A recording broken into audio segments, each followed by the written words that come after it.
Welcome, ladies and gentlemen, to a new episode of The X Button. I am one of your hosts, Alejandro, and with me is the Titan Tarnished. Paul, hey everybody, Yeah. how's it going? We're going. That was an interesting one today. Okay, Alejandro, how you doing? I'm doing just pretty chill. It's been, I'm glad that it's Easter week is over. Vacation's done. It was mostly uneventful. I had some normal rest. I thought I was gonna rest even more, but I lead an interesting life. How about you? Kind of the same actually, because every time I think that I have some extra time on my hands, my parents have been moving since last month or something. Yeah, so you And had to move this week. so I had to move for them essentially, and they just did the closing on their house yesterday. So it's all officially done with them. But my parents had a lot of stuff, and my brother and I had a lot of stuff, and my brother lives in North Carolina now, and as many of you know, I live in New Orleans, so that's a very long trip. He wasn't going to make that, so it was on me and the two of them to get most of it done, and that took a lot of my spare time for a while, but hopefully we can get back into the true swing of things, and I've been having to unwind with some more relaxing games lately to get back. Oh yeah, we absolutely will talk about that. And I have been unwinding with not some relaxing games, so quite diametrically opposed. But yeah, this is the X Button podcast, our gaming podcast that posts every Wednesday from 2 p.m. onwards, God willing. Available in the YouTube channel Escape Media, as well as most audio services around the world, Apple Podcasts, Spotify, and the like. You can find links in the RSS feed at anchor.fm/escape-media. If you enjoy our show, give us a like and subscribe. So, enough preamble, Paul. Tell me, what are some of those relaxing games you've been playing? Well, at first, I just briefly mentioned that I was playing a little bit more of Lego Star Wars, the Skywalker Saga, which our co-host Zach has been having a notoriously bad time on playing. It has been crashing, breaking, and everything in between for that poor man. I don't know how, because mine has been never stabler. I've had all the fun that I needed to with it, played through a little more of the sequels, and I know what you mean, how they clearly did not have any interest in really going through that movie, and they just make fun of it. From running around Luke's island like twice trying to chase a porg with blue milk in its hands or wings or whatever, to all the shenanigans with Finn and Rose, the Technicolor purple hair lady, Holdo, and her like other colored hair friends was actually really funny to me. And even going to still having her completing suicide through the ships, but it was like the colors of their hair instead, and I was like, oh my goodness, this is hilarious. Anything to make fun of those sequel movies, I'm all for it. It's hilarious, but yeah, so I just played a little bit of that, and then I played through the entirety of Little Nightmares 2. It was on sale for like $15, so I picked that up, and I mean, it was just... Do you play the first one? I did, and so I still think that the first one is way better, honestly. Oh, okay. Yeah, it started off strong for me, but the problem that I found out is the second one is entirely an escort mission. Ooh. You play as a new character, and it is a prequel to the first game, and the side character is the main character from the first game. That's not really like a spoiler, because I mean, they're on the cover of the poster sitting next to the main character, but didn't really appreciate it after a while. Most of the time it was all right, like they don't get detected, so that was fine, but just the fact of like, all right, I have to kind of go through that, and I didn't really find the plot as interesting, because like the first one is very self-contained. You find yourself on this boat of monsters pretending to be people, and you have to escape it and survive. This one is like, you kind of find like a city, and then you just kind of go through the city for some reason, and things happen that I won't spoil. So I left a little dissatisfied at the end of it, but Mm-hmm. all that is to say, go play the first game because it's really fun. And then I played more of Horizon Forbidden West. You completed Aether, which I was did. the mid-low point of the game. Yeah, so I did that, and I immediately went over to Poseidon, and I was like, oh, cool, Sea of Deserts, this is awesome. And then you were right, because I saw the windows underneath my feet, and I was like, oh, this is exactly what he was talking about. Sure enough, you kind of go down through the elevator shaft, and it's just this stunken sprawling city. And it was like the neon lights in there. I was like, oh, this is good. So I enjoyed that part of it, and I've been enjoying the fact that I really had to bump down the difficulty for the custom, because not even my style of playing, it's just, unless you are always on it, like rotating the traps, the different kinds of weaponry and stuff, and sometimes I just felt like I wasn't getting it even when I was hitting the right places. So I was just like, I want to hit the right spot and like see some good damage, so I kind of bumped that down. But I have some other things to kind of offset that, and I'm just there for the vibes. So and I love the cutscenes. The characters are starting to grow on me a little more, as like Aaron's messing with his focus at all time, and like you hear the behind the scenes with Varl and So. Yeah, and I was like, oh wait, they have a bed together. Ooh, saucy. So like they feel like characters. They feel like actual people now, because it allows you to actually interact with them outside just plot. Yeah, that's so important. It's the Mass Effect in this game. I agree, because after every time it's forcing you to go back to the main base, and in the process of leaving, you have the opportunity very clearly to talk to every single person in your group, and that's what really helps me, because if I had to go more out of the way to talk to them, I just wouldn't bother, and they know that. And it's helpful because it gives you like the little white thing. I was like, oh, he has something to say, instead of like in Mass Effect, you have to be more intentional about going to talk in case they have something new to say. Exactly. So that I really appreciate that, and that I'm kind of getting to the point again where I can just kind of, all right, y'all go do your thing. I'm just gonna like play the game now for a few hours. That's been fun. But anyway, so there was just more of that, and then No Man's Sky. They're yearly drop a new free expansion called Outlaws, and basically revamped all the things that I think were like the last holdouts of stuff that I considered not really the strongest part of that game, because the space combat was kind of rudimentary and not super fun after a minute, and there wasn't really a whole lot to push you to really do combat as much. And there instead it was like, all right, you get vehicles, you get settlements, you get some other things, freighters, but like that was the last part that I was like, it's still not really that fun. And now they added all of that by just giving that to me. I downloaded it on PS5. I started a new character completely, and man, it feels good. And you did the right thing by starting completely, because trying to like put an old save through new updates, nightmare. It's a nightmare. Because the biggest problem I found, because I did that when either Next or Horizons or something came. No, Horizons is Elite Dangerous. Anyway, Frontiers. I tried doing that with my old save on the new content, but the problem is, since it's all procedurally generated, all of the systems you've already been to have been saved on the old stuff, so they're not going to get updated with all the new things. So you miss out on all of that unless you are really intentional with going to new systems. And you miss out on the tutorial, so you miss out on like the consolidation of resources, how all of the new stuff even works, and that just wasn't really doing it for me. So restarting it let me go through that forced tutorial, and I'm still technically on it, but I'm having so much fun that it doesn't matter. So play No Man's Sky.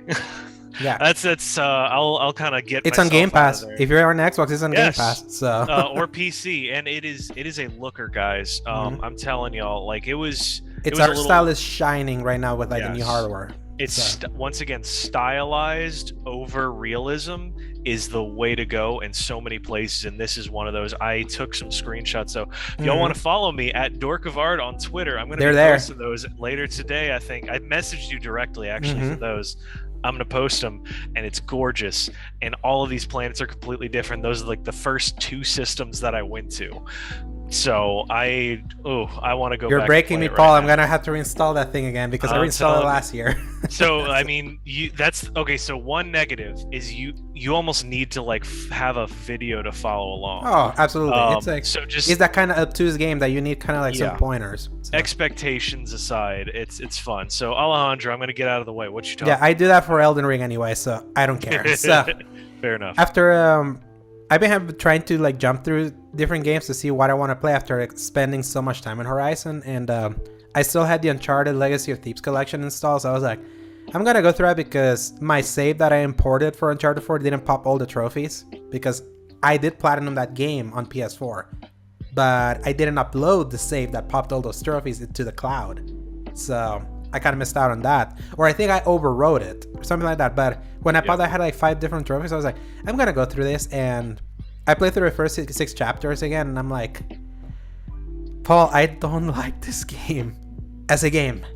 I don't. It bores me. The story is what I like, but this is what I confirmed when I did that replay during the pandemic. This is a story I enjoy even more as a payoff, having gone through all of them at the same time. So it's kind of like the same like how with Avengers Endgame. I don't like that movie just as something that I want to just pop up and just watch. Yeah, but when you watch it after, watch it as like a payoff. It has that sense of gravity because you have something fresh in your mind that just pays off. So I'm like, yeah, if I'm gonna go back to Uncharted 4, I have to do it the right way. I have to replay 1, 2, and 3. The good thing is that those games are short. So and I really do like those. So I know what you're talking about now, more so than when we were on our little group chat, because when you think about it, Uncharted 4 is kind of structured strangely because it has the good action-packed opening in the middle, but until the middle. Right, but then you have the scuba section, you have the kids sections, which there are several of those. You have the prison segment.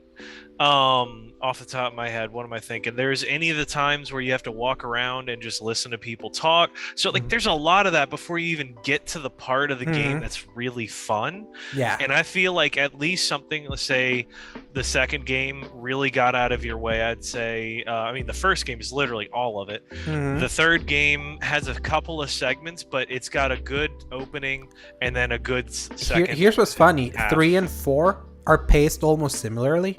The only difference is that 3 is shorter. 4 is a longer game with a better told story. But 3 in its shortness is more pulpier. So the thing is that the gameplay, I think the gameplay in 1, 2, and 3, because it's like more frenetic, kind of gets you in and out in a way that 4 takes its sweet time with.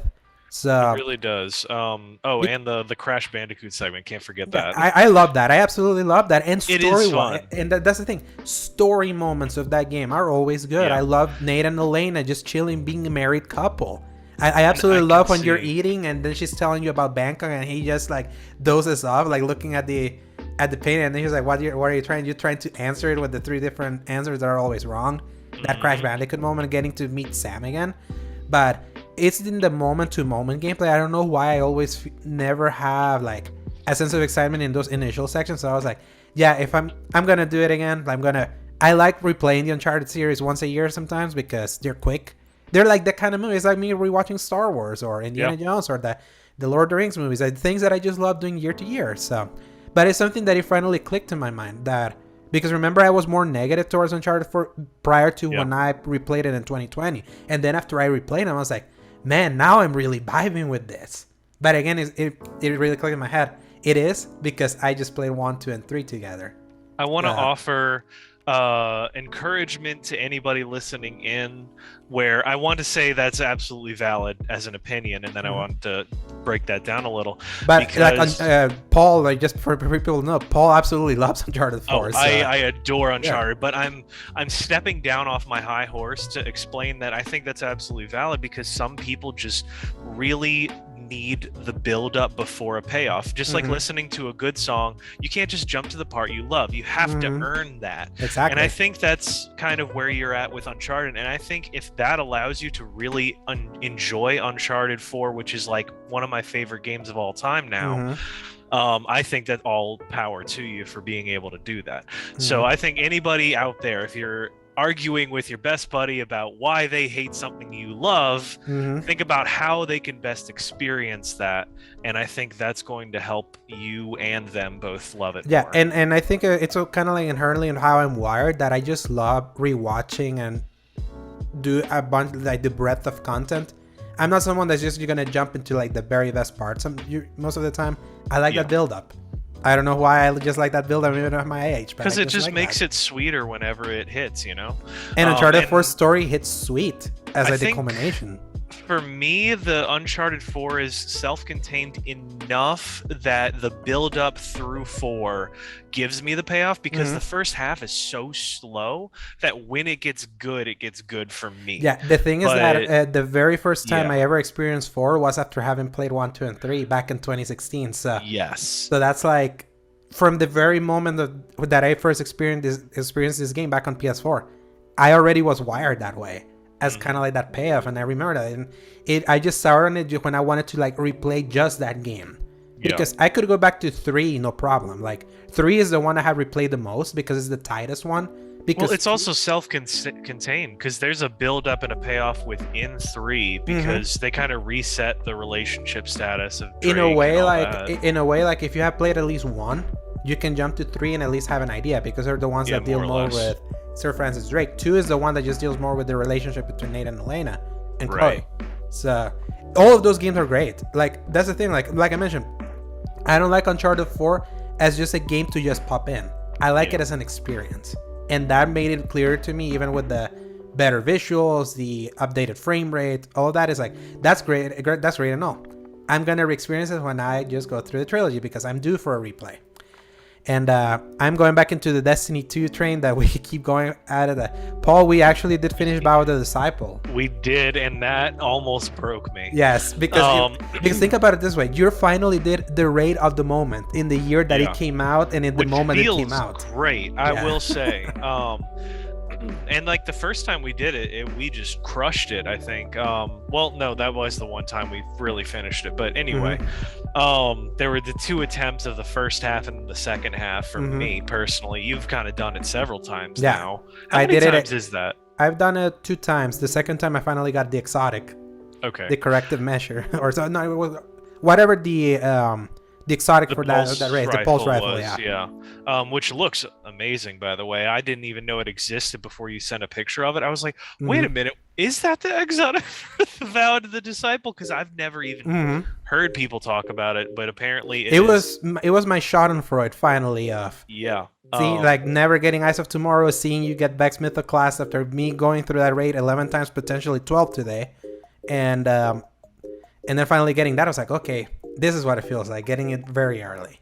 So, but yeah, it was like with our clan specifically, now we have done all the raids that I finally have them all in my mind, that I'm willing to say I can now teach them all and have a group where we can just run through that. Like today, maybe later we're gonna speed run through whichever one we do. So it's good to do that, and it feels like I've gotten closer to being more content complete with Destiny, that I can kind of put it away, other than just like the specific raid segments, instead of just trying to play it. Because I did also a bunch of Iron Banner this week with all my 3 characters.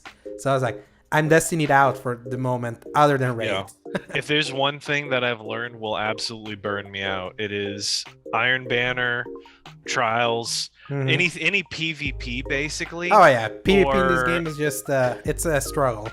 Yeah, or if I try to play Gambit more than like 3 matches at a time, especially now, I'm done after like 2, and then I'm like, I can't touch this anymore. This is annoying me. And with Gambit's worse because there's barely any new map there, so having to see the same environments over and over again, it's not cutting it for me anymore. So yeah, it's like I can't wait for the new season whenever we get like new content. Apparently and they're I hyping just up. finished the season pass, so I'm ready for it pretty much. I think there's only like the challenges that I would want to finish beforehand, and then I'm gonna keep coming back because I know I want that ornament for the helmet that has the glowing eyes, and then save your strength for July, Paul, because that's when the solstice will be here, and you'll finally get the armor that you've been wanting. I'm just gonna end up spending money on silver anyway, but I'm gonna like gauge it just to see how it plays out. Because if the new one's really good, I might just get that one. But you bought the deluxe edition, right? Yes. Yeah, so you don't have to buy anything else. Like all seasons are there now. Well, somebody said that they sell all the previous yes solstices. They can sell. Yeah, they can send. Yeah, they can sell them as packages. So maybe for those. The good thing is that you don't have to buy any more seasons. So you're like you bought your Destiny year already. So exactly. So I just got it out of the way. I was like, it's $5, but at least I don't have to remember to like constantly buy it every time. So yeah, at least that's good. But my cooldown is a little longer, I think, on raids, unless we like Vault of Glass is the only one I think I want to do Vault because it's a quick one. After we saw that it can be done in 30 minutes, that's one that I'm like, yeah, let's do it with people that know how to do it and just do it. And I want that Fatebringer still. I really want it. Hey, you got back, so be happy. I did. I like hardly ever used it. I didn't want a Vex Mythic Last. I wanted a Fatebringer. And the thing is that like one thing that makes me feel less salty about the fact that you have it is that you got it a season after it was the best weapon. Because Vex with particle reconstruction last season with that buff that they do was like shredding everything. The monkey's paw curled, and it was like, we will give you one of the best, most sought after guns after it's useful. Now, like, here's the thing that I'm worried though about the Vow of the Disciple exotic. It's like it's very, for that weapon to feel exotic, you have to be in either Devour, Volatile, or like weekend states with your enemies to kind of like mix it with that weapon. And right now, what is its passive? There's no passive. It's just a pulse rifle that's like void. So there's a bunch of buffs that I'm like, I want to see how this works next season when we move to a new meta, if it's even going to be viable, because it works great, not in endgame content, but like when I was doing the campaign, like mixing it with, because I have a Devour build, and you can start Devour, and then you shoot something, and then you extract the Devour and just shoot and get that buff on other enemies. So there's like it's very interesting how that weapon works, but I'm also curious how it's going to work next season, because we're getting the Solar 3.0 or Arc 3.0, whichever they decide. We still don't know which it is. Yeah, we don't know which one, but we're getting one. That's the thing. Like next season, we're getting one of the two, and then the season afterward, we complete the 3.0 cycle, and we get everything in the same system. So I don't know why I thought I had to wait longer. So June or July? May. In May, we're getting the 3.0 either Solar or Arc, and then 3 months later, we're getting a new raid. And then the next power cycle. So wow, I don't know what I don't know what I want. Like part of me is like, I'd like Arc because I like the Dragon Ball Z laser, the Chaos Reach, and I like the Superman punch with the Titan. I feel like Arc needs the most work, because unless you're going for that specific super, there's not much. At least like Hunter is apparently. Yeah, Arc and Hunter is like not even worth. If you're not using Thunder Crash for Titan, you're wasting yourself. If you're not using the Blast with the Warlock as much, unless you'd use no. Actually, correction. The Arc in Warlock is actually viable. They reworked some of the Palpatine roaming that you're kind of realized, especially for PvP, it's really good. So yeah, anyway, that one probably needs it, but like Solar is really useful. I mean, that's what I was playing before I switched to Void, and just like the healing ability for all of them, really. I mean, I remember the Hunter Solar was like one of the biggest things, and it's even now you get your little 6-shooter out, or 3-shooter, I guess, and then the Titan Hammer. The Warlock Dawnblade is like super iconic, so yeah. But then I hope it's those. The Warlock Dawnblade is iconic, but it's not strong. But the Titan one, it's kind of strong. The Healing Rift, not Healing Rift, the Well of Radiance. The Well of Radiance, which is the new raid is finally one of the first encounters where you don't have to use a Well of Radiance. It's like, which I'm sure is great for y'all Warlock mains. Yeah, because it meant that I could finally use my Void without having to feel bad about not having a well. And we did where Bubble Titan was like the only option we were allowed to use. We actually did Deepstone Crypt, where usually a strategy would be to use a well. We didn't use a well, and we actually beat the boss in two-phase. So it's possible. It's possible to finally get away from that Well of Radiance crutch. But Paul, I have to talk about Elden Ring. Why? Why do we have to talk about Elden Ring? Because I've had the widest range of experience just playing it over the last few days. So I arrived to that academy you always told me about, the Raya, what the hell is the Raya Lucaria, that is like HD blood, like 4K Bloodborne. Finally, this is like what Bloodborne would look like if it wasn't Kern Harbor. Pretty, very pretty place. If you're a Sword and Shield dude, a nightmare with everyone just shooting you with the magic there, and unless you manage to find a shield that covers the magic, you're just gonna get shredded even if you're covering yourself. Then you reach this library where you have to fight this wolf with a flaming sword.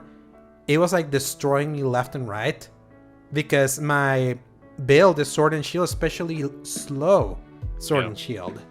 And the way I had stop you real quick. This is exactly why you need to, even with Sword and Shield, you have to have that good roll. Mm-hmm. You always have to have that good roll. Anyway, go ahead. Exactly, and the way I had rolled, especially like I was specifically building towards strength and dex and not much vigor until much later, until I kept hearing, just keep doing vigor, you're gonna need it for later. And then be like, I kind of want to do some of that cool magic I keep seeing, all the big laser, it looks like Chaos Reach, that moon crash, whatever that thing's called, that's like just. Oh, I haven't even used that because it's good. It's very high in the intelligence or faith, in the stats that is the Souls games. That is just the big numbers that you have to get for you to be able to use some of this stuff. So I remember I went on my whole text rate and been like, I feel I'm gonna beat this game probably in 5 years from now because I'm struggling now. I may have emptied the tank with Dark Souls. I wasn't expecting it, and I was like, I finally beat that wolf. I was like, okay, here we go. You always need that kind of get that bump. Then I go to I climb that stair where there's like that big ball that drops that you have to dodge. Yeah. And there's like this portal to the right. I was like, okay, I'm gonna go to that portal. I go in. I was like, oh, I'm out of the place. Oh, here's this turtle. Hi, turtle. And he gives me some magic. And I was like, okay, I'm gonna go explore for a little bit. I reach this place called Jerberg, and I see a bunch of the pot friends. One of them attacks me. I was like, okay, I didn't do anything to you. I kill it, and then I hear a voice say, "You kill him. You broke my heart." I'm like, wait, what? What happened? And then I go to a grace point. What happens? Glitch. My grace point broke because apparently I broke a quest in Jarward by killing those jar friends that attacked me first. So I was like, oh, so you attacked me, I'm gonna kill all of you. And I want to kill, and that's the only place where they don't spawn.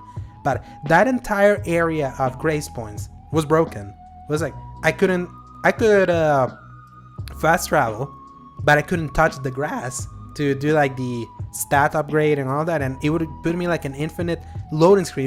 It would be, I timed it. I spent staring like 15 minutes to see if it helped, and it was still. Paul, it was a black screen with the Elden Ring logo in the corner. That night, I was like, I cannot believe it. I think I broke the game. And I went online and found threads from 20 days ago saying this. And it hasn't been fixed. I was like, I'm ready to uninstall this thing. It's like, I cannot believe it. I broke a big, and just the idea of having to go through all of that again. Like, I don't think I can do this. But then the next morning, I just went through the threads. And so I was like, just teleport far away from there, and you'll be able to say. I was like, okay, I'm gonna go back to Bloodborne Place. I went there. It worked. I was like, okay, I've circumvented the brokenness of this. That's still stupid. They haven't fixed it. There was a patch today. I haven't read it. I haven't read the patch notes. I'm hoping they say we fixed Jarberg. If it's not there, I'm gonna lose my mind. And I kept going through the Bloodborne Castle. Finally reached Renala, whatever the big boss is there. Yeah. Died to her like 20 times, and it was like near the end that I decided. I was like, I don't know what it was. I had my claymore with the bleeding thing where you press L2 and then you do like the big slash with blood. I didn't realize that also imbues your sword with the bleeding effect. If you keep just slashing, it does the blow. I was like, oh my God, it's like Uchigatanga. Then I went back to a grace point, found a quick sword. I was like, what do I have? Okay, I have a broadsword here. I'm going to put it there. I'm going to just upgrade it super quick. Went there, beat it in one. Just like hitting, bleed, hitting, bleed. I was like, okay, here we go. Then went farther north. I was like, oh, I'm one-shotting the bosses again. That's cool. Found the place where you find Rainy the witch. And then that's when I tried to join. I tried to do co-op with you. Yeah. And it didn't work. That didn't work. Yeah. No. Oh my God. It's like, let's just go on that tangent. From Software, you guys suck with online. Like, why is it so hard to partner up with a friend? Why is it so damn hard? I'll for anybody that hasn't played any Souls game, I'm gonna go ahead and give you a breakdown of the step-by-step process to actually play with your friends, as you normally would do. So what you have to do is, first of all, ideally, you have to be close in level. Second of all, if you're not, you have to be near a specific area of the map that is regarded as a dungeon / castle, whatever it is. And there's no specific border kind of deciding that. You just have to kind of be in that right area. Then after that, you have to go into the menus and you have to be talking with your friend already, who's going to be online, of course, through like a party or something, because God knows you're not going to be able to talk to them through the game. You have to go into the menu. You have to select the specific item that you got. You have to make sure they specifically select the right item. You have to have the right password selected on that item between the two of you, or else anyone can see your little summon sign and summon you in the process, which happened to me. Before I could change that password, somebody summoned me, and it ruined the whole process. I had to start it over. So yeah, you have to make sure that little password is the exact same as your buddy's password. And then from there, they have to use an item so that they can see the sign that you wrote on the ground, and then maybe it'll show up. If it doesn't, you just have to keep kind of reloading and hope, and sometimes it doesn't, no matter what you do, and sometimes it will. And then when you do, you select the button, and then you wait for it to be saying that you're being summoned, and then for about 10 seconds there's just quiet as you try to figure it out, and then it says if you get in or you do not. And that is the entire process. Oh, and don't let me forget, once you're in, you can't summon your horse. And you can only heal a certain amount of times. And then if they die, you immediately go back to your world. Obviously, if you die, you go back to your world, they stay in theirs. Just hearing it out loud makes my blood boil. Like, one more thing. Until Dark Souls 3, you could not use voice chat at all. It's insane. You just had to mime to each other or hope that you had like a party going on back in like the 360 PS3 era. It's insane. It's like, and how they keep getting away with it. That's what makes me even angrier in a way. That is like, you're trying to make a multiplayer game and you make it the most obtuse 1990s like level of stupidity. It really does feel like that. You're like, all right, plug in your Ethernet cable, read off the IP address of your friend to the thing. It's, my gosh. But hey, 10 out of 10, 96 Metacritic. So, but anyway, so we gave up of trying to do co-op. I was at that boss that you get at that castle in Caelid, and your way to fight the Radon, one of the most like, what the internet says is like the hardest one of the hardest bosses. Absolutely true. Yes, and I got slaughtered by those two bosses. That was basically this game's version of Orstein and Smog.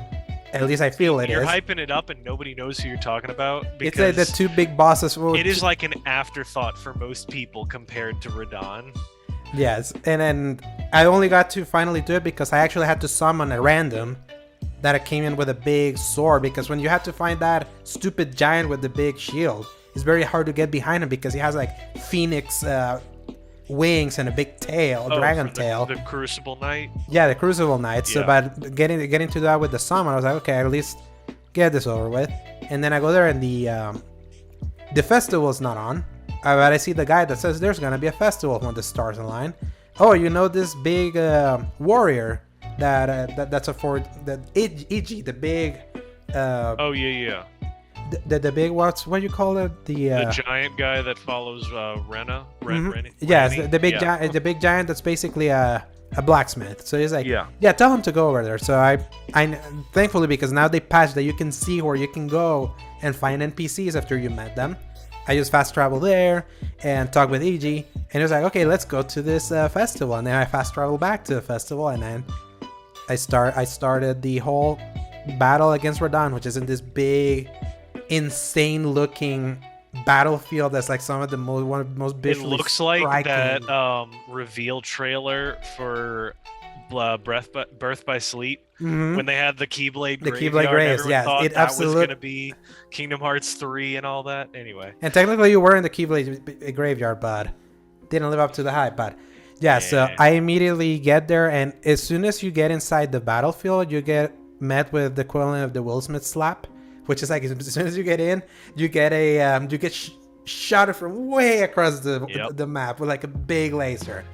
And I started like trying to dodge, and there's like some summons that you can, like if you get all the NPCs that you meet there, you can actually summon all those NPCs to help you fight this battle. So it's very cool to be like, oh yeah, all NPCs go to battle. And as I was trying to summon one, I got my second shot, and I had forgotten to. I was like, okay, I got 2 shot by Radahn. This is gonna go well. And then as soon as I popped, I jumped into my horse, being like, can I go there and just grab my runes and come back later and just keep running? And that water is deep. You can't run through water. And then it felt like, cool, I just lost 13k runes. That's cool. This is gonna go well. Then I go in my second time. I'm able to dodge his big laser, get all my summons ready. I go there, and I one face kill Radahn. And I told Paul that, and then he told me it took him 3 days. And I was like, oh no. I Orsted and Smog something again in the Souls game. Because let me explain, before everyone got to the very end with Millennia and all that, Radahn was the dude that you had to like really worry about fights. I mean, it's kind of had 3 stages. It was Margit, it was Radahn, and then it was Millennia. And Millennia it's not even the main quest boss, right? Millennia is something that you can completely Apparently ignore. You have to fight someone that's similar, but Millennia is like one of the endings. If you've like chosen certain things to get you to that point, you have to fight them.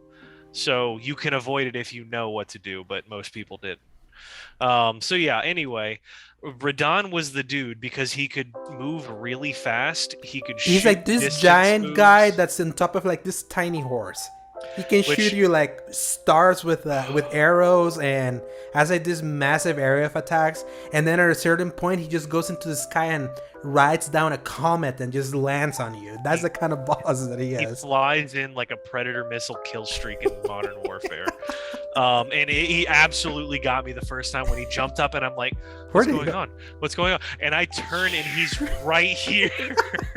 It's hilarious because like, you just see it coming. Gosh. Oh man, that was a traumatizing experience. But yes, I kept trying to keep a distance and use my sorcery and whatnot.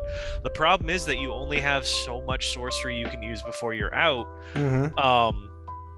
And then that's it, and you just have to fight him hand to hand basically. And his swings and hitboxes are so confusing that I just genuinely don't know where to block, because he just kind of curls over you, and then you might get hit and you might not get hit, and there's not really an indication of which. And that's the thing that I was mentioning before, that it just feels like there's something about the Souls philosophy that broke with some of these bosses, that there was always a way for you to read what to do and what to expect, and all enemies have all these many different moves with no rhyme or reason, that it's very hard to really, especially if you're more of a sword and shield guy, to really get a sense of when to dodge, to what place, what can be a good place for you to shield yourself.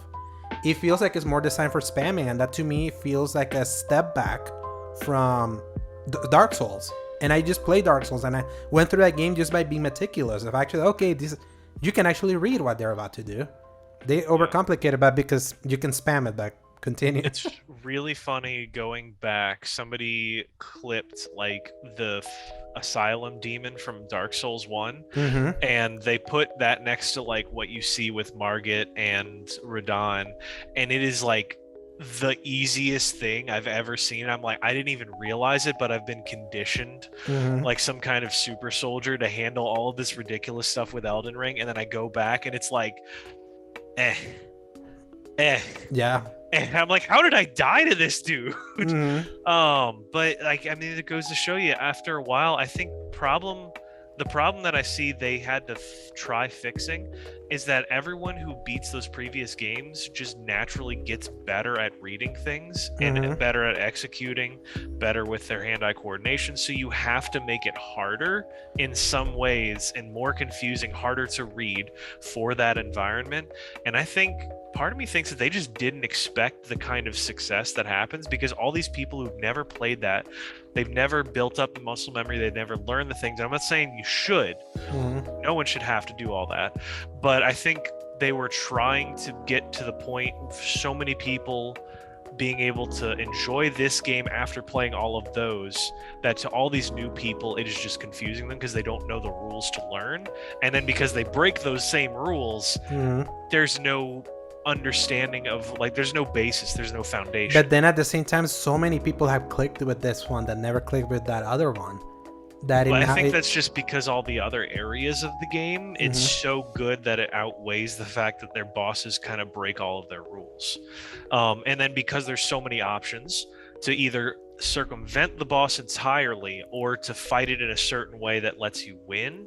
Also, all the ways you could just literally break the game, and because it's a single player game, they're like, all right, that's fine. Apparently they buffed and debuffed a bunch of stuff with the new patch, so I have to go through it. Apparently it's big. I have to read. I hope my Bloodhound Fang, which is my curved sword that I've been using since finding out that I had it there. I was like, oh shoot, this is like the strength of a great sword with bleed inherent to it. I am worried myself the more you've talked about it, because if they're like, they've started meddling with the balancing of certain weapons and sorceries and stuff, and in a certain case I'm like, okay, I get it.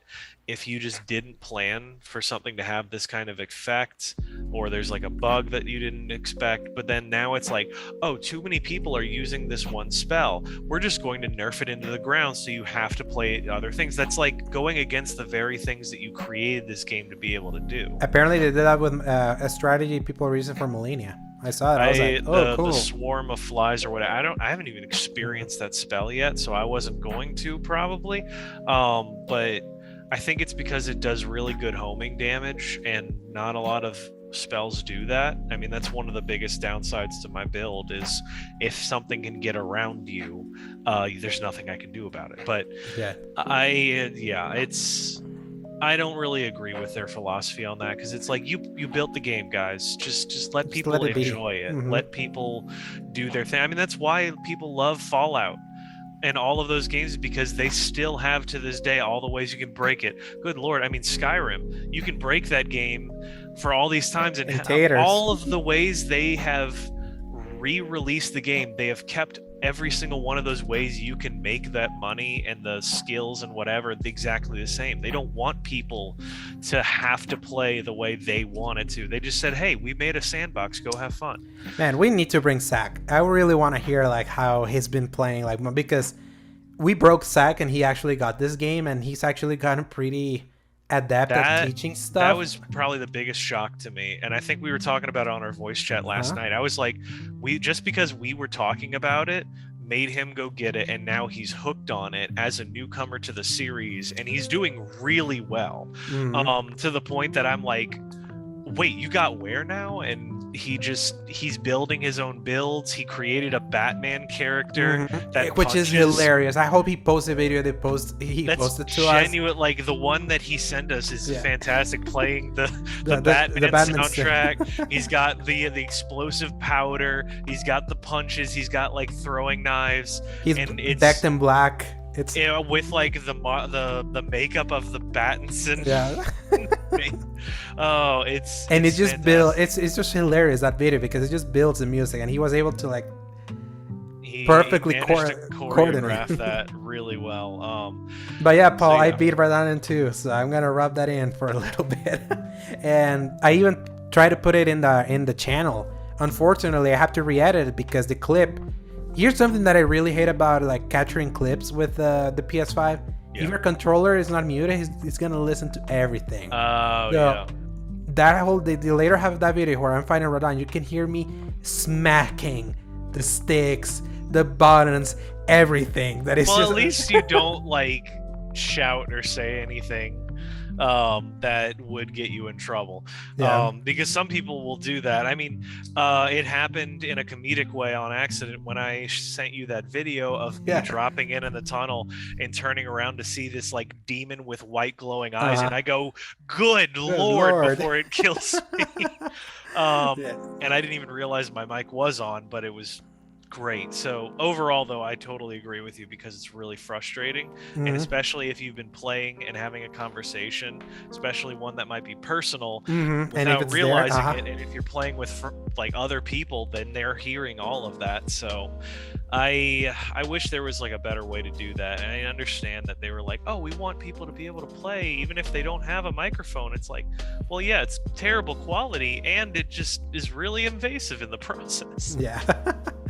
But yeah, it's I was 2 days ago I was ready to uninstall this with the game breaking bug, and now I'm in again. So we got you, and you got me back. It's time for you to switch over to that. Need to switch over to Horizon whenever that's back. And whips swing back because I was in Horizon, you were in Elden Ring. So I know. Unfortunately, you at least platinumed Horizon. I still haven't finished Elden Ring, but it's just so big of a game that I just know that I'm never platinuming Elden Ring, so that takes a little weight out of my shoulder. So, and I only see you only platinum like 5 games. So I was like, we did good with our arrangement because I'm the trophy guy. So you are, and I'm not. Yes, but hey, that's how we play more games. But enough of the games we're playing. We got a surprisingly shocking bevy of news after we in our private chat yesterday. We're like, I don't think we'll have much to talk about news-wise. And then when I was compiling, I was like, we got food to eat. So, Paul, press X. To play. For some news. Oh, yeah. For some news.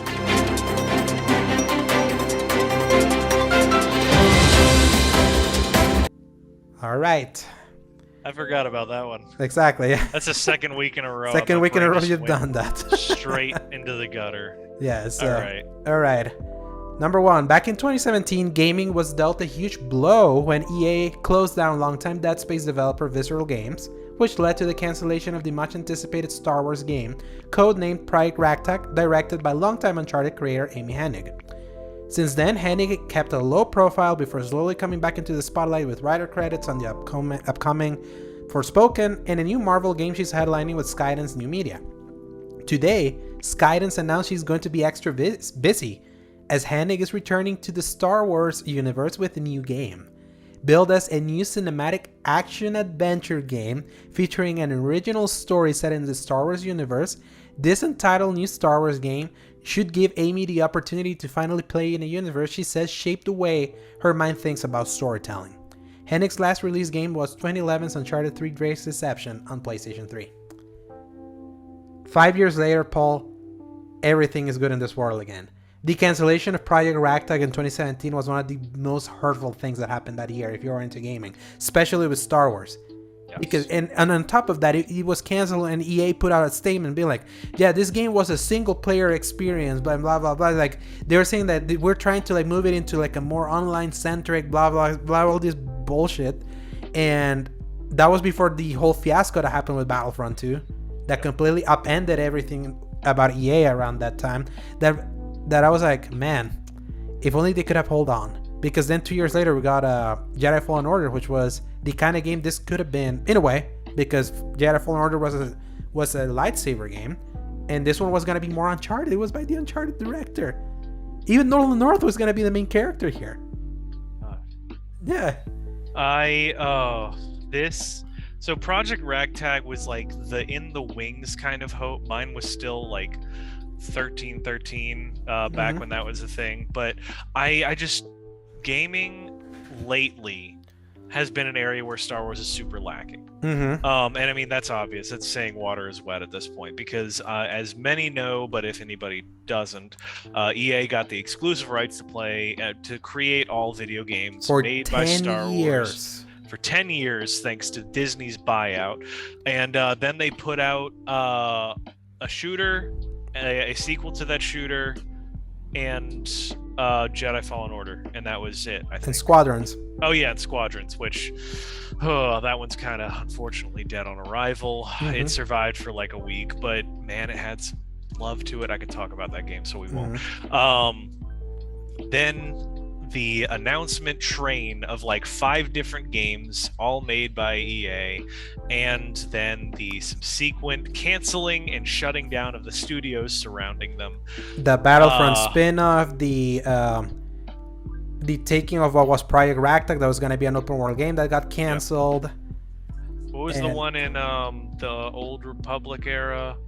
Or was that Project Ragtag? There was another one that was like in the middle section. Yeah, you can include Ragtag in there because Ragtag was going to be like in between episodes 3 and 4, and it was going to be a scoundrel game. Okay, so that was still okay, yeah.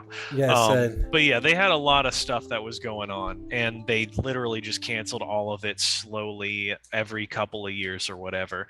So the fact that this is coming back, and the same lady who created Uncharted and was going to do one of those projects is actually doing this makes all of us very happy, and that's why this is such a big deal. And then I specifically mentioned it's going to be a cinematic action adventure game. That's basically Uncharted.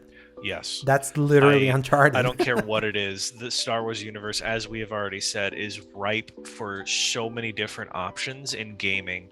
It is built so good for it. It is such a great world building created piece. And because think about it this way, like the original Star Wars in 1977 begot Raiders of the Lost Ark in 1980, and Raiders of the Lost Ark begot Uncharted. So it's like we've come full circle, and I mean that was George Lucas's mind as well, creating that one. And man, God bless that man for creating such 2 wonderful places, even though he has a few screws loose here and there. Absolutely. Love you, George Lucas. For whatever reason, if you're listening to this podcast, I would love to get coffee with you one day. I don't think you have screws loose. Yeah, thank you for always giving us like poetry. It rhymes. yeah, right. Gosh, yeah. So I'm really interested to see if Hennig still has it in her, because she really hasn't put out a game in 10 years plus. That's what I was wondering. Because remember, she was working on the original version of Uncharted 4, and then she had creative differences with the heads of Naughty Dog about like how the project was coming together and how they were she was trying to apparently do something different than the other Uncharted, because it was like, this is the 4th one, we have to switch it up a little bit. Yeah. And then we don't know what happened, and then she left Naughty Dog. People say she was fired. So that's one of the things that I've learned a lot in the media industry, where you hear the word creative differences, and that just sounds like a very put a nice little bow on a really messy situation, because creative differences can mean literally anything.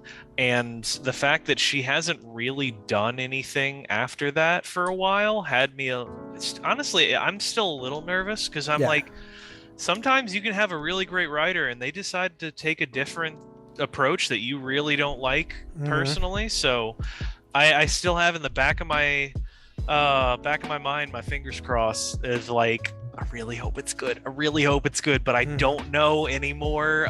And I want new Star Wars. I want good written Star Wars. And that's the thing, like nothing she's ever written has ever been like bad writing. It's about being like the game being made. So the thing is that it always shocks me that so much flag was put on her, because she had a small team after Uncharted 3 shipped, and Last of Us was being made, and that was being finished. That took a bunch of extra people from her team that was like in Uncharted 4 pre-production to just get Last of Us out the door in 2013. Then apparently when they went back to that project, the project wasn't coming together, and apparently Sony was like demanding that game needed to come out because the PS4 had no games. Early on, we talked about that. Yeah. That apparently she wasn't able to like make the decisive decisions that needed to be made for the game to come out, and that's where the creative differences happened, and then they split. And that's when they brought Neil Druckmann and Bruce Straley, the guys that made Uncharted 2, with Hennig. Hennig was the creative director. They actually were game directors there, and they did Last of Us. They were going to go on vacation, then the Naughty Dog's president was like, guys, we need help. please, we need to get this game out the door. And the plan originally was that they were just gonna steer the ship, give it to another director, and they were gonna bounce. But then they got so deep that they were like, no, we gotta see this project through. And when you play Uncharted 4, there is no signs at all, other than tone, that game was troubled. Like no sign in the absolute, in the absolute minimum. When you told me that it was such a troubled development, that was like still when I was getting into the knowledge of like behind the scenes of that, and I was like, I wouldn't have known if you hadn't told me at all. The game is so exquisitely, that Uncharted 4 is so exquisitely crafted. It's like it's so polished, it's so well written that the fact that they had to salvage the project and try to do that in like 2 years with like all that was done and try to like rejigger. Like apparently Scotland was going to be part of Amy Hennigs Uncharted 4. Libertalia was also part of that, so they had to like reshuffle and just do a bunch of extra stuff for when. It makes a lot more sense because, as we know, there's kind of one real environment, and I mean, like Scotland was for just one mission barely, and then it was like all Libertalia. Madagascar. You go to Madagascar and then Libertalia. That's true. Madagascar still felt like they kind of had you on a leash still because of the plot, but then it's Libertalia is like the big focus. It's like 9 chapters in Libertalia, literally. So it always made me wonder. I was like, man, Uncharted is known for like several very long segments in different areas. What happened? Because it's only like a couple of smaller areas of different places and then just one big one. But that was like the only indication that I was like, hey, what happened, guys? That's not right. But even then, everything was so. And again, like Uncharted 4, my qualms aside, it's an excellent game. So they were able to pull that up together. Then after when Amy Hennig left, that's when she went immediately to Visceral to go work on Star Wars. Unfortunately, when the Star Wars project got off the ground, they moved her to Battlefield Hardline because they needed something in the campaign side. So Hardline finally came together and was shipped in 2015, and then they finally could focus on Star Wars for like the next 2 years, but EA wasn't giving them the resources. They were asking them, how are you going to implement your version of EA Ultimate Team from FIFA to this, a single player game? So like the suits, or like the money suits were asking that. And they were like, we need this game to be better than Uncharted 4, but you're not getting the resources to do a game better than Uncharted 4.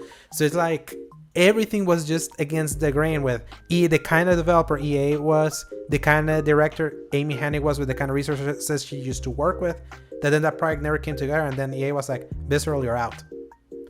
Then she was out for like 3-4 years until we learned that she had written credits in Forspoken. I'm hoping it's not the cursing. And she is doing the Marvel game, where rumors is that she's probably doing Daredevil. According to like some very sneaky leaks over in 4chan that people are saying were live, but that same leak revealed Wolverine, and nobody believed it, and we got Wolverine with it from Insomniac. So it's like, there may be some truth to this. And now she's doing Star Wars.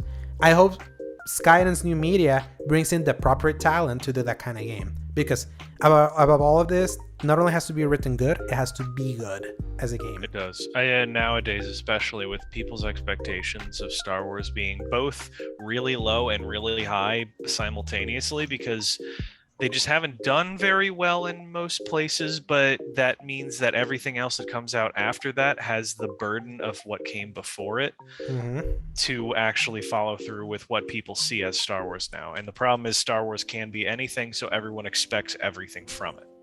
Yeah, and now we can just add this other Star Wars thing to a list that includes a Jedi Fallen Order sequel, the Star Wars first-person shooter, also from Respawn, Star Wars Eclipse that may come out in 2028 probably, the this action-adventure game by Skydance New Media, the story-driven open-world game by Ubisoft, and KOTOR Remake. We already got a Lego Star Wars, so there's still a bunch of Star Wars that's coming up. For people that say that it's been driven into the ground, look at the last 10 years before you even say anything, before you say any bullshit about Star Wars being run into the ground. It hasn't in the game side. In fact, we've been starving. We should have gotten more. Yeah. Yes. I'm happy we should have gotten way more. So this is, I agree. This is where we need to hopefully have a new renaissance with Star Wars games. But it's Marvel being run into the ground. We can have a different conversation there. Now that's a day for that. Yes. Number 2, Paul. Is a sequel to The Legend of Zelda Breath of the Wild actually a game for Nintendo's next generation hardware? Some comments made by recent tech experts suggest it may be based on the quick glimpse of new footage shown in the video announcing the 2023 delay. According to Digital Foundry, which by the way, if you ever want to see like real technical breakdowns of resolution, frame rates and stuff, or texture work, the technical side of video games, these are the guys for you to go. It's more than me. Like, I don't even want to watch it most of the time, but if you really like that, that is the place to go. Yes, especially it's a good place to go if you have both consoles and you want to see which one runs better or looks better. True. So according to the three main hosts there, Richard Ledbetter, Alex Battaglia, and John Linneman, they went over some details that suggest the game is not running in current Switch hardware, noting a way sharper image with cleaner, more complete asset detail compared to the original game. So apparently, like, if you look, like, Link looks very clean compared to how jagged he looks in Breath of the Wild. The cloud formation suggests that there's more CPU computing that you usually would expect. The scale, so it was like, And then one host suggested it may be a sign of Nintendo just releasing a higher quality trailer for promotional purposes. So you think they doctored it? Others noted, Nintendo has never in its history released a doctored game trailer that misrepresents the game they sell. Okay. So the question is, either Nintendo is pulling shocking miracles to make a better looking Zelda game in the ancient Switch tech, or we're finally glimpsing what Nintendo games will look like on a brand new, more powerful Switch. Remember last year, prior to the OLED new Nintendo Switch reveal, there were rumors of the more powerful version of the machine being close to release after extensive reporting from official sources, and while Nintendo's denied existence of said hardware, this new Zelda footage plus the surprisingly clean look for the new Mario and Rabbids may suggest otherwise. And we already passed the Switch's 5-year lifespan. Until then, we'll have to hear what Nintendo says as we get closer to the game's release in 2023. Just as a tangent, do you remember the Mario Rabbids 2 trailer? I do. That I thing don't was remember much about it. That thing was surprisingly pretty. Then again, people were like, At that point, the Switch Pro at the time were rumors, and they were like, "This looks surprisingly pretty for a Switch game." You know what? You're starting to make a lot more sense, because I'm remembering, like, even at its best, Breath of the Wild had that jagged edge on everything, and that's why their style had to be like that. But the Breath of the Wild trailers were very clean, so that's why I was thinking they were just cinematics rather than in-engine, where you can get like the cleanness of it. But even then, like the cinematics that were in trailers prior to the game's release, those looked exactly the same in the Switch version and even the Wii U version, because remember, this was a Wii U game also. Man, I want to think anything, because Nintendo is capable of anything, from really blowing us away with ancient hardware to also being really sketchy about certain things.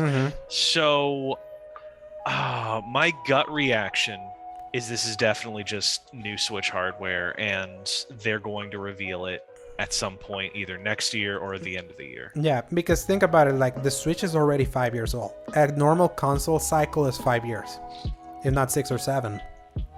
The Switch hardware is older tech than the Xbox One. 2013's Xbox One. So jeez. Honestly, it kind of surprises me how old the Switch really is, because you don't think about it until you pull yourself back and go, oh man, this has been a long time since this came out. March 3rd, 2017. 2017, and that's 5 years. Yeah. Why did I just question that? We just talked about it being 5 years. Anyway, your mind is always like it's a perpetual case of Alzheimer. It's on the next. It's on to the next thing, man. Because I can only process so much.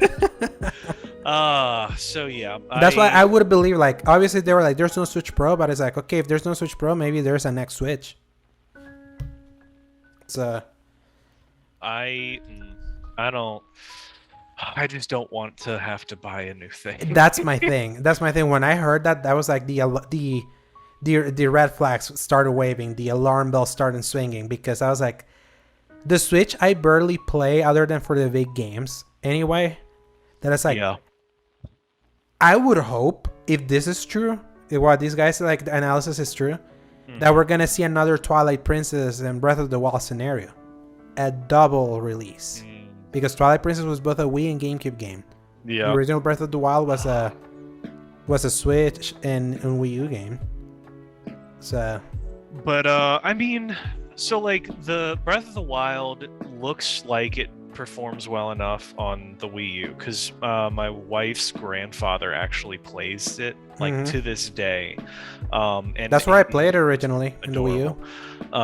And it looks great. It plays fine, but just like you're saying, this is gonna have a lot of upgraded potential and power, and I'm worried that the Switch is gonna get left in the dust in the process and not run very well. And the thing, especially with Zelda in particular, Hyrule Warriors on 3DS, if you had a normal 3DS, that game was garbage. It barely ran.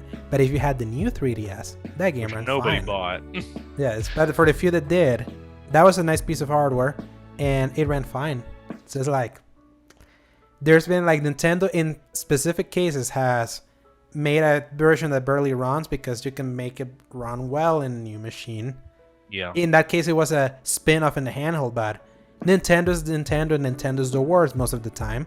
So I just hope not. And if anything, I just hope that if it's actually a double release, that the Switch version at the very least is competent enough for me to like just barely enjoy it. If I can, and it just like, if it works, I'm just getting it for the Switch. Yeah. And then I'm going to wait till like a Christmas in a couple of years and hope for the best. Yeah, I bought my Switch a year and a half after launch, so I didn't buy it initially. Oh, you have even less time with it then. Exactly, so that's why it feels weird. But well, we'll see. We could have gotten that game this year, but the delay kind of being like, it pushes it out. I'll take the polish, I guess. Yeah, so number 3, Paul. The bad news train doesn't seem to leave the station for CD Projekt Red. Speaking of polish, huh? Yes. In a recent financial call with investors, the company outlined their long-term content plans for this year and beyond, and they don't sound too enticing.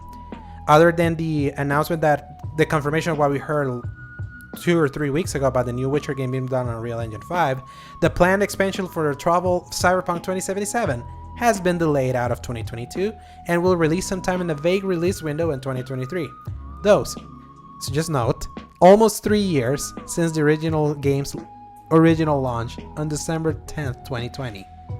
Keeping the bad news rolling, The Witcher 3 Next Generation port has been further delayed into later in 2022, with CD Projekt Red emphasizing they're taking the port in-house and away from Saber Interactive, who were handling the port.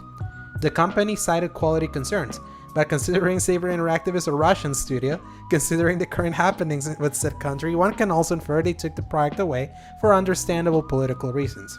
Also note they were one of the first studios to ban sales of their products when the armed conflict happened, to be fair.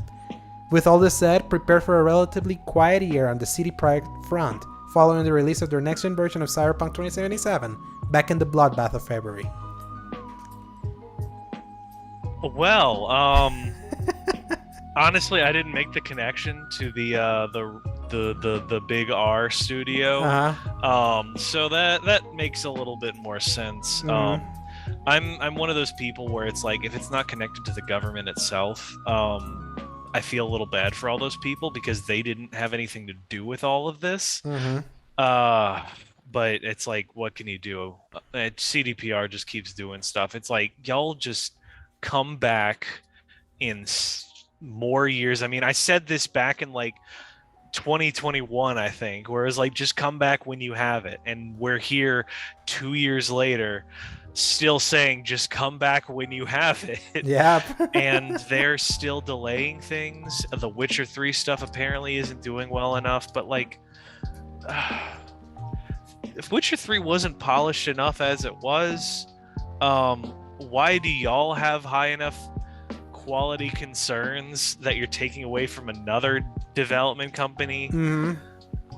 This is I believe it's more the political side than just because I'm like, Saber is usually, they port a bunch of stuff. That's like their specialty.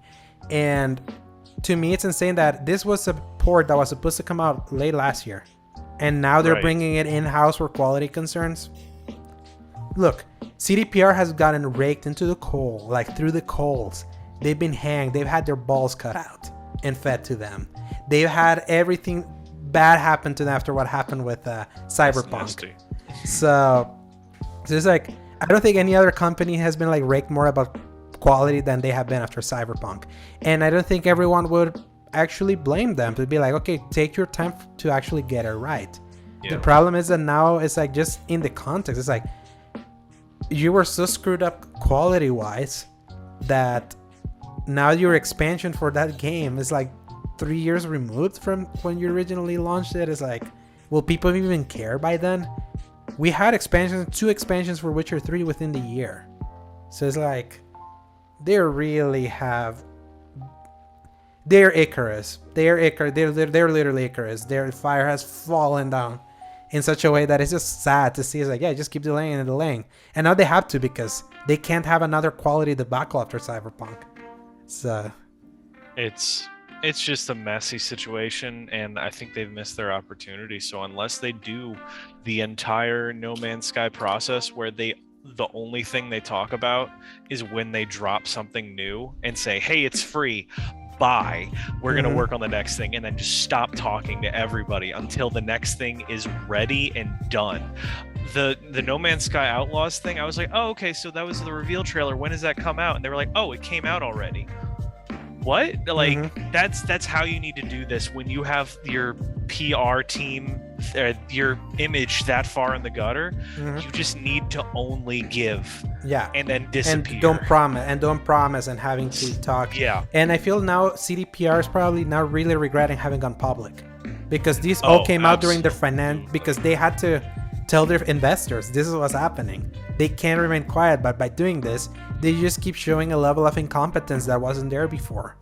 So I don't want to even call it incompetence, and more so inexperience with this kind of game making process that is just really shooting themselves in the foot. They just didn't do the homework beforehand, and now this is the results of that. Yeah, they just learned the wrong lessons from Witcher 3, a game that was kind of buggy early on, but not in the Cyberpunk level. Yeah. But they got their status raised by that game, and then just like Icarus, they fell. So can't wait to play Cyberpunk in 2023 when this new DLC happens, because then I'll just eat it all together. Yep. So, number 4, Paul. This is for me. Is Kojima Productions the next studio PlayStation is acquiring for their first party portfolio? Probably not. It would appear the answer is complicated, actually. Sometime last week, PlayStation provided an updated banner with their logo and images of games that make up their first-party lineup.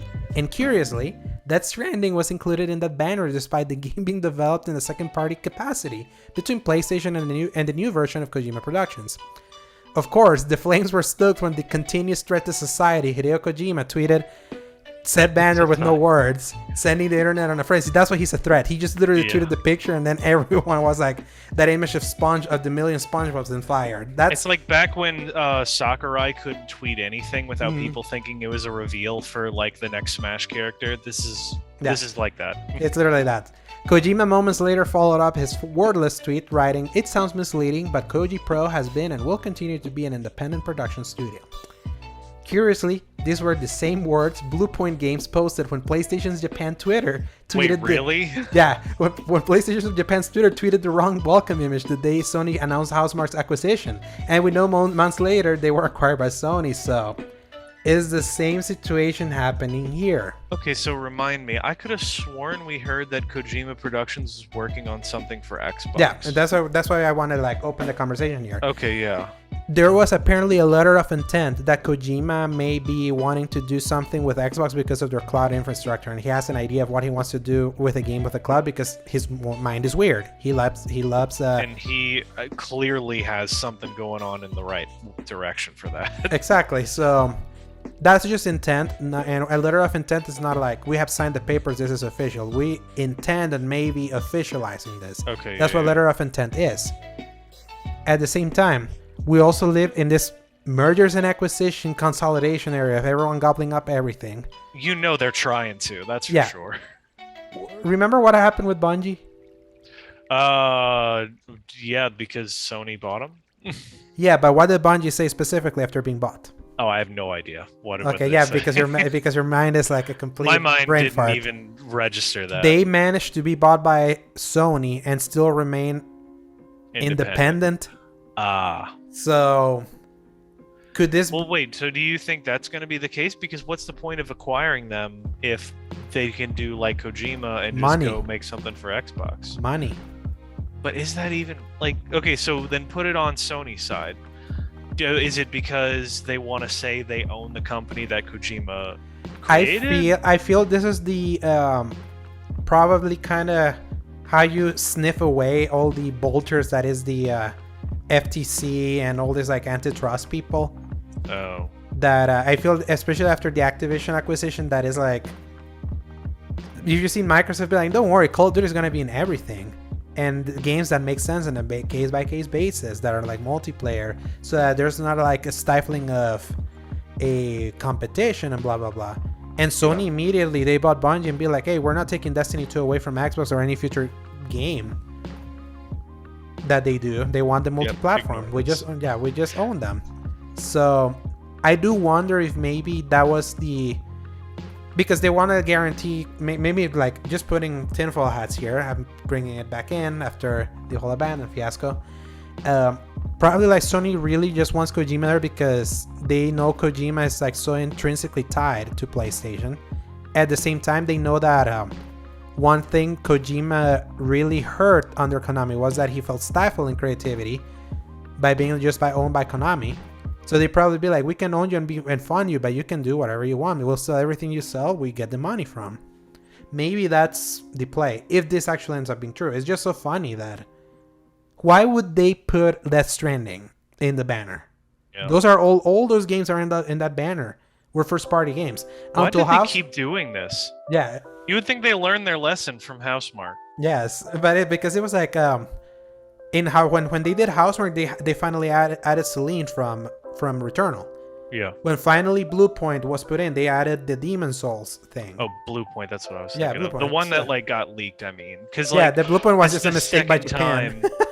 That like, okay, that was clearly happening in the background. Somebody made it before it was ready and then did this. Like, this feels like that same energy of like, hey guys, this is why is this happening unless you are actually moving forward with all this, you know? I don't know. It's just, and remember, there's rumors that there's a Death Stranding 2 apparently being in the concept because even Norman Reedus said that he was told to be ready to reprise the role. He said that. It just seems so weird because I wouldn't even think that if you want to continue that process and add stuff to the concept of Death Stranding, I'm all for it. But I mean, beyond, hey, fix the world now, not just America. That's all I can think of. Yeah, I don't know in what way you could do a sequel to Death Stranding, especially it's very close-ended how it ends. Yeah, it's very like feeds in on itself process. Exactly. So self-contained. There it is. Yeah, but I don't know. I would say that Kojima Productions would be like a level of studio in the same way that Housemarque and Bluepoint was, that they worked with Sony so many times and they're so associated with that you might as well just put the finger basically in the ring. Yeah, the ring and the finger. The finger on the ring. Yeah, I was like, yeah. Yeah, so it's like, okay, I see. Whether it is or not, it's just interesting that this happened, that now like we can study patterns. Last time something got leaked, someone said, no, we're still independent, and then we saw what happened. So I'm curious. Yeah. I will say this. One thing why Bungie really wanted to be with Sony was their movie division. Kojima is everything but a director of a movie, and his games are basically movies. That's a good point. Maybe they're gonna like go with the whole, hey, we know you have very high cinematic ambitions. We have Sony Pictures. Be with us. You'll have your creative freedom, but you'll get to do Sony Pictures. Please write us a good Spider-Man movie. Yeah. Gosh, you know, a Spider-Man movie written by Hideo Kojima would be the most bat crap insane nonsense you've ever seen. Oh yes. Anyway, that was just like a weird moment that I just had this thought of Spider-Man doing something weird, like trying to connect to an umbilical cord. Yeah, so let's move on. Umbilical cord or a web shooter. So staying in the Sony side, number 5, Paul, it seems Sucker Punch is ready to wind down its support for its critically and fan beloved Ghost of Tsushima. According to IGN, after nearly 2 years, Sucker Punch released what is ostensibly their final planned patch for the title and is said to not be actively working on the game anymore because they are now full steam ahead working on their next unannounced project, which one could assume is Ghost of Tsushima 2 based on the first game's immense commercial success. Sucker Punch has usually been a studio focusing on one franchise at a time, and in their PlayStation era, because they did a game on the N64 before moving to PlayStation, they worked on 3 Sly Cooper games before moving to Infamous, where they did 3 of those and 2 small standalone titles before moving to Ghost of Tsushima. Unless they change their modus operandi and their next game is something different, Tsushima did take the studio close to 6 years to make, expect more Ghosts for the foreseeable future. This isn't a no-brainer. One could have expected maybe them releasing Ghost of Tsushima Legends meant that they were gonna be focusing on that for a little while, but it was never a live service. It's a game I am kind of surprised, honestly, because they dropped that and then like that was kind of it. But it was also free and it wasn't monetizable, so. Oh yeah, absolutely. It was just such a weird thing to put so much effort into, you know?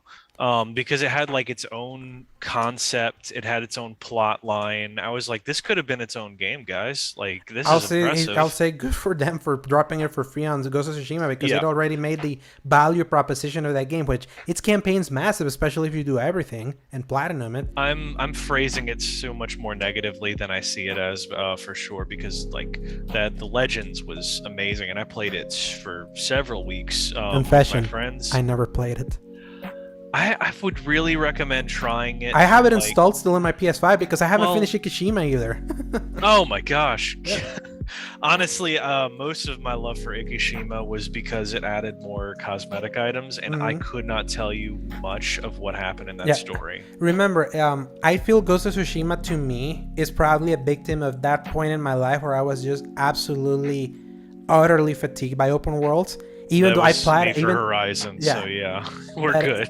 But I still managed to platinum it. It was like the one open world game that year, other than Miles Morales, because that was a more compact experience, and Spider-Man. Yeah, I'll always make exception for superheroes, that I was able to finish. So I was like thinking about it, I was like, should I go back to it because I like it? That's a game that is like, I really like this. I don't love this, but I really like it enough. It's beautiful. It's fun to play. But it's like it doesn't have kind of like that eminence of something like Horizon for me that I absolutely love this. That really like pull me in. And sometimes with Tsushima I would have only played it for like 30 minutes to 1 hour at a time. But even then I still managed to platinum it. It still had that dead cell in my brain that is like just shut your brain off and just could do this. It was satisfying that way. So I have to go back to that. I'm bouncing off of games. It's like I need to finish Ikishima because I did like what I saw from that. But I have gotten you to retry or say you will retry 3 separate games from No Man's Sky, Elden Ring, and now this. So yeah, Elden Ring. I say this is a victory today. I'll say this: I'm noticing, especially after Horizon and going to that, it's not that I'm not sick of open world games. It seems like I'm down for an open world game as long as it's not bloated and it's interesting enough. Which is understandable because sometimes Ghost of Tsushima absolutely can feel bloated because of the side content, but the world, the beauty, the mechanics hold it up for me. But also aesthetic, obviously, because I'm such an aesthetic slut. Exactly, you're the aesthetic slut for the samurai. I'm the aesthetic slut for sci-fi, for weird sci-fi and. Weird sci-fi for sure, yes. And that's what Horizon is for me. It's like mixing primitive stuff with robots. That's like weird sci-fi. So I may go back to that. I mean, there's nothing to buy right now, so this is the time for the backlog. But I really had to suck it up and finish Elden Ring. Now that I'm back in, when I said I wasn't. So, and can't wait to see whenever we hear what's next for Sucker Punch. I wouldn't be surprised if they actually break modus operandi. Because working 6 years in one project, when in the time frame they worked on Tsushima, they worked on all the Infamous trilogy. Just for context.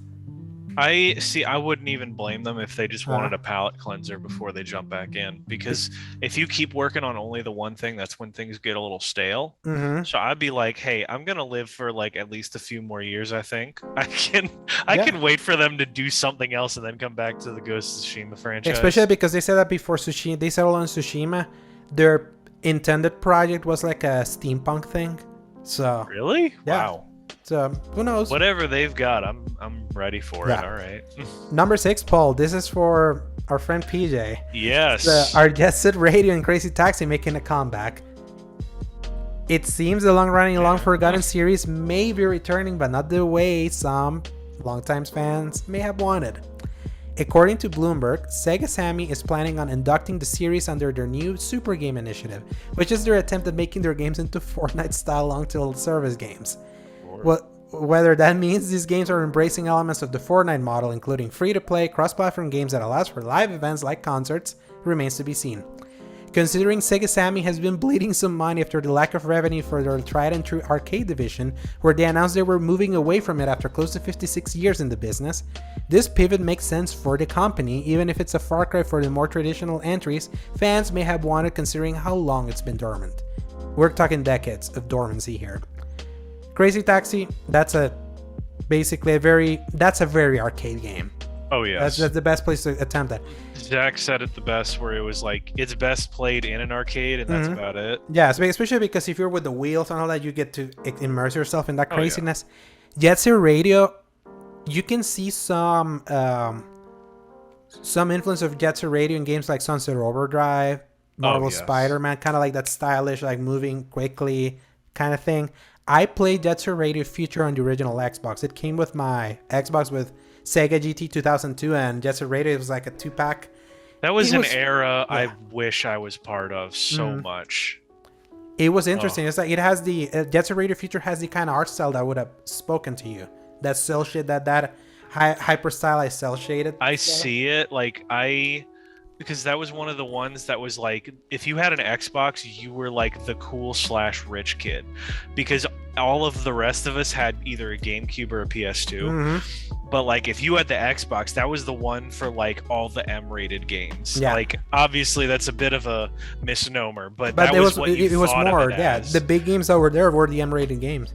Yeah. And my goodness, I remember like my friend just offloading this giant VCR looking device with the green X across the top, and I got to see it get played once, and I was like, this looks really cool, and then I just never had an opportunity to play it because none of my friends had an Xbox.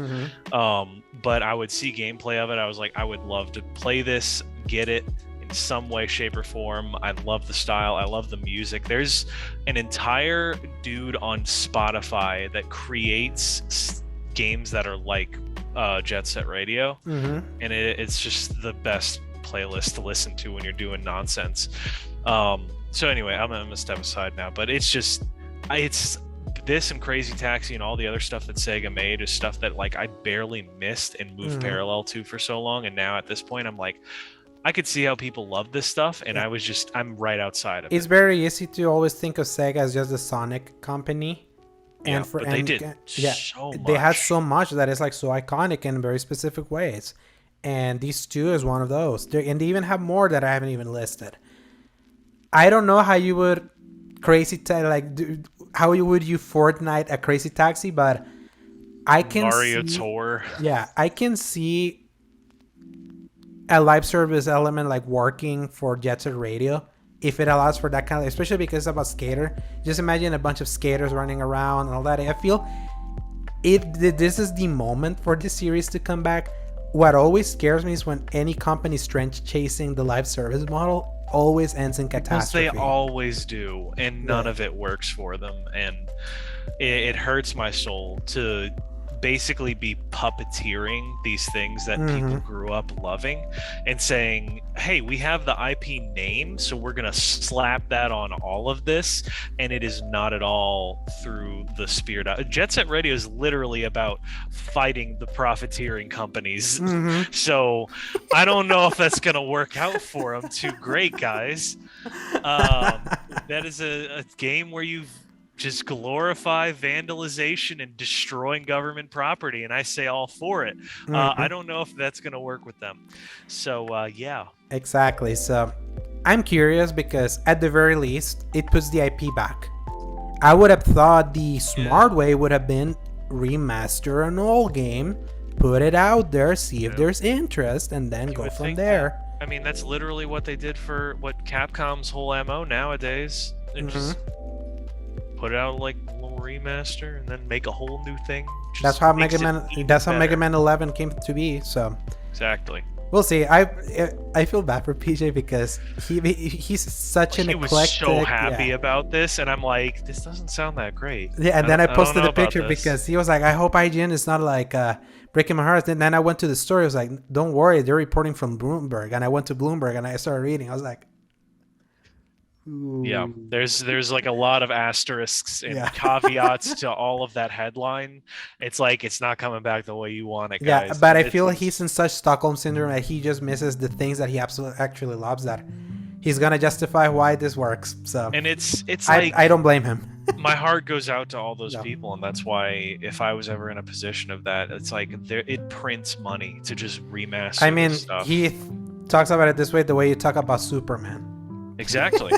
And it's like I totally understand where they're coming from with all this, and I'm like, I feel so bad for these people. They're just not going to get the right stuff. And I mean, hey, at least Sonic fans are getting the movies, and the movies are incredibly successful, shockingly. So like, good for them, honestly. Like, because they're good. Those movies are actually good.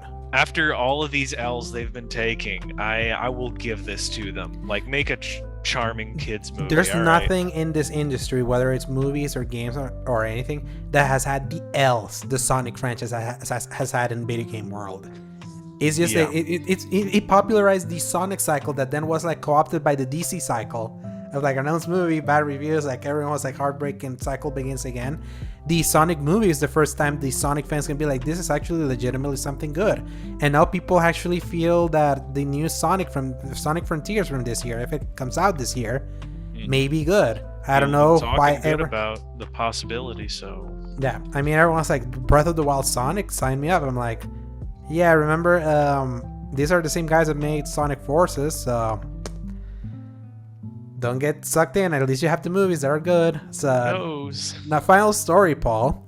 Yes. In what's usually a rare exception in the current times we live in, where we expect delays more often than not, it would appear an upcoming game is actually moving up from its original release. Nintendo of America released a new trailer for Xenoblade Chronicles 3, which came with the announcement it was shifting its day up from September to July 29, 2022. Considering the game was first announced in February 2022, it would appear this is one of the cases where the game's been done for a while and Nintendo's sitting on it for a little bit longer. However, this does raise some questions about the status of both Splatoon 3 and Bayonetta 3, which were said to be 2022 games. Did they get pushed out of the year entirely? Or are they filling the spot in the quite barren August through October timeframe?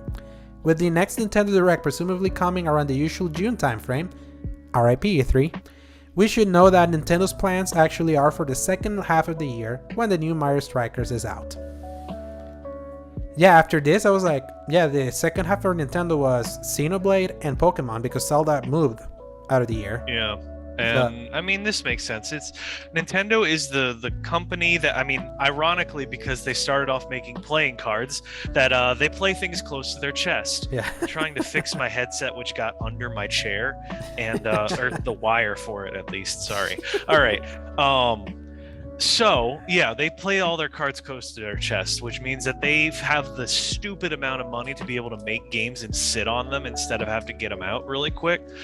And this is one of those cases where it's like, all right, I guess that's kind of cool that y'all were able to just do that, but and that's like a totally separate problem that I wanted to talk about. But at least they're planning on filling some of the gaps that they clearly are going to miss out on in some of these opportunities. But I think they're going to try to fill it with at least one of the two. They're going to pick either Splatoon or Bayonetta, because to pick both, I might feel like they're saturating the market a little bit. Even though it's very different markets, Nintendo doesn't really care about that, it seems. Yeah, I would think the one that makes it from these two is Bayonetta 3, because Bayonetta 3 was announced back in 2017. But I feel like Splatoon might be more profitable. Also true. But so will it be ready? This is going to be an interesting one. Be like, which will survive, or will they just try to shove all of it out there, or just shove it all out there and have enough space for Wind Waker and Twilight Princess, right, Nintendo? Oh, here we go. That would be. I said it before. I've said it again. This is they have made a point to release a Zelda something every year. So There's gaps.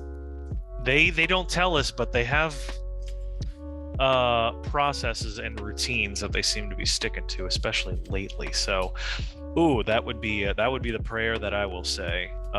If I tell you, I will literally cry if I see Wind Waker show up in one of those Nintendo Directs. If they play the soundtrack that and like I will freak out. And then it'll be like a pachinko mini game or something. Yeah. Okay. I refuse to believe we're gonna go through the entire Switch area where now we have pretty much almost every Nintendo game in existence in the Zelda franchise all under one banner, and you're not gonna have those two. I really hope they don't. Please don't let it be on their service. Please don't let it be. Where we live in a world where Skyward Sword was sold for $60 and all of the others are on the service would be just not enough for me to live.